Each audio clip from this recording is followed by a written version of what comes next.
He's Bill Gates, and here are his top 10 rules for success.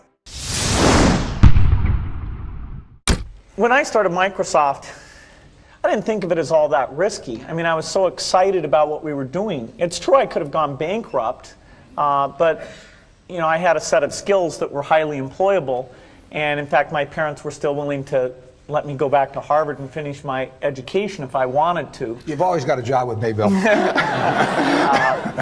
And the thing that was scary to me wasn't quitting and starting the company. It was when I started hiring my friends and they expected to be paid.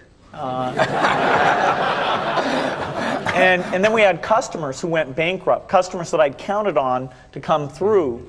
And so then I got this incredibly conservative approach that I wanted to have enough money in the bank to pay a year's worth of payroll, even if we didn't get any payments coming in. And you know, I'm almost true to that the whole time. We have about 10 billion now, which is pretty much enough for the next year. Anyway, you know, if you're going to start a company, it takes so much energy that you know it better overcome your feeling of risk.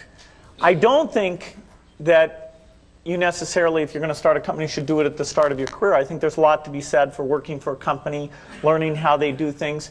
You know, if you're young, it's hard to go lease premises. They made that hard for me. You couldn't rent a car when you were under 25 at the time, so I was always taking taxis to go see customers. The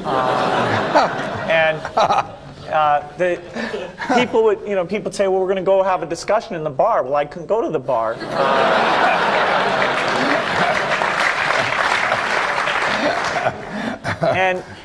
But you know, that's fun, because I'll tell you, when people are first skeptical and they think, oh, this kid doesn't know anything, then when you show them you've really got a good product and you know something, they actually tend to go overboard and they think, whoa, you know, they know a lot. Let's really do an incredible amount with these people. So our youth, at least in this country, was a huge asset for us once we reached a certain threshold. It is hard. It's hard to hire older people because they'll be a little bit conservative about whether they should come and take the risk. And it took 3 or 4 years before we could go out into the normal sort of employment pool. But those problems that come with starting a firm, you better think of those as part of the pleasure, part of the challenge that is part of the excitement. I want to thank Harvard for this honor. I'll be changing my job next year, and it will be nice to finally have a college degree on my resume. I applaud the graduates for taking a much more direct route to your degrees. For my part, I'm just happy that the Crimson called me Harvard's most successful dropout. I guess that makes me valedictorian of my own special class. I did the best of everyone who failed. But I also want to be recognized as the guy who got Steve Ballmer to drop out of business school.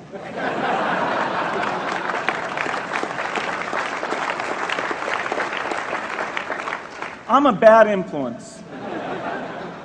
That's why I was invited to speak at your graduation. If I'd spoken at your orientation, fewer of you might be here today. I'm in meetings a lot. My calendar gets very full with those, and then at night, after the kids have gone to bed, I'm on email a great deal. I get messages during the day. That's my chance to give long responses. And then over the weekend, I send a lot of mail as well. I take 2 weeks a year to just go off and read and think, where I'm not interrupted by work or anything else. I'm just solidly trying to think about the future, and people get to send me things to read as part of that so-called Think Week. So it's a nice mix of things. About 25% of the time then I'm out traveling around, meeting with customers, Europe, Asia, and that sort of helps me think, okay, do we have the right priorities? What are people responding well to, and what would they like to see us do better? Hello, I'm Bill Gates, Chairman of Microsoft. In this video, you're going to see the future, Windows. Microsoft first came up with the Windows concept back in 1983. And today, the leading software users have switched into the Windows environment. It's really incredible how quickly our powerful applications like Word and Excel and PowerPoint have been adopted. It's not just Microsoft applications. Even companies like WordPerfect and Lotus have now come out with Windows applications. And every week we see new innovative work. It's really attracting all the innovation in the industry. We predicted this a long time ago, and now it's the future. The key point there is you've got to enjoy what you do every day. And for me, that's working with very smart people. It's working on new problems. You know, every time we think, hey, we've had a little bit of success, we're pretty careful not to dwell on it too much because the bar gets raised. I love bridge. Bridge helps you think. It's a game you can play your entire life and keep getting better and better. I'd talk to my dad, I'd talk to Warren, I'd talk to my wife Melinda. So I have enough people that know me and actually know where my judgment isn't its strongest, where I might get overexcited about something or, you know, forget to think about something. And so they're good at correcting, particularly Melinda, good at correcting whatever those blind spots are. And I think it's good to encourage your friends and advisors to really give them that license. You know, I can go to a party and forget to say hello to various people or something. That's a very minor example of my blind spots. Not to the hostess. Well, Melinda would help me do that. Yeah, she would, so, yeah. So, you know, a small number of people that you can turn to on certain key things is a great asset. My best business decisions really have to do with picking people. You know, deciding to go into partnership with Paul Allen is probably at the top of the list. And then subsequently hiring a friend, Steve Ballmer. And having somebody who you totally trust, who's totally committed, who shares your vision and yet has a little bit different set of skills, and also acts as a check on you. You know, some of the ideas you come up with, you run by them because you know they're going to say, hey, wait a minute. You know, have you thought about this and that? And just, you know, the benefit of sparking off of somebody who's got that kind of brilliance, it's not only made it fun, but it's really led to a lot of the success. So picking a partner is crucial.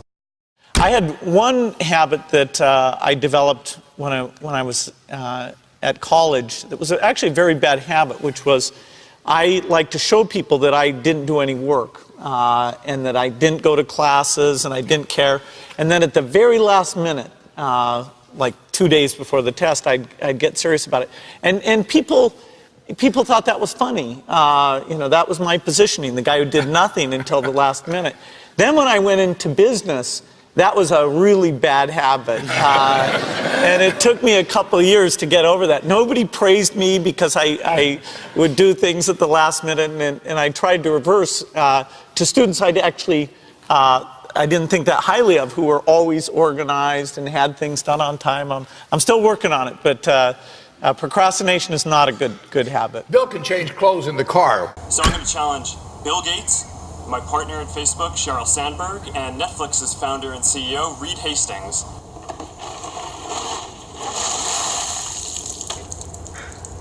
I'm glad to give to ALS. It's a great cause, but I want to accept this challenge. I want to do it better. I'm going to challenge 3 more people. Elon Musk, Ryan Seacrest, and Chris Anderson of TED. Consider yourself challenged. You have 24 hours. Good luck.